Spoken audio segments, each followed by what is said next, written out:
বিশ্বনাথৰ প্ৰতাপগড়ত 4 লেনযুক্ত পথ নিৰ্মাণৰ নামত অবৈধ ভূমি খনন। আহোম যুগৰ কীৰ্তিচিহ্ন খননত নামিছে পথ নিৰ্মাণকাৰী সংস্থা। পূৰ্বে পথৰ দুয়োকাষে থকা 13,000তকৈ অধিক গছ কাটি পেলাইছিল নিৰ্মাণকাৰী সংস্থাই।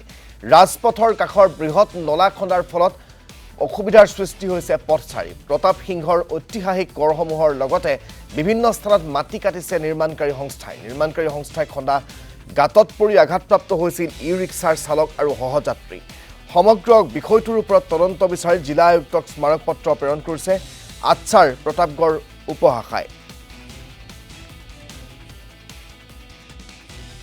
তাতে মানে আমি দেখিবলৈ পাইছোঁ যে যিবিলাক ড্ৰেইন বনাই আছে, নলা খান্দি পেলাই তাৰ পৰা যি গাঁত খান্দি আছে, এই গাঁত খান্দি পেলাই যিটো মাটি তাতে মানে ৰাষ্ট্ৰীয় ঘাইপথত দিয়াৰ ব্যৱস্থা কৰিছে, তাকে আমি স্থানীয় ৰাইজ হিচাপে আৰু আমাৰ অসম স্বাধীনতা ছাত্ৰ সন্থাৰ বিষয়ববীয়াসকলে আমি পাব্লিকৰ স্বাৰ্থত প্ৰতিক্ৰিয়া কৰিছোঁ আৰু বাধা প্ৰদান কৰিবলগীয়া হৈছে। কাৰণ আমি এই কেইদিনতে দেখিবলৈ পাইছোঁ যে ইয়াতে সৰু এখন টমটম গাড়ী ইয়াত মানে দুৰ্ঘটনা হৈছে।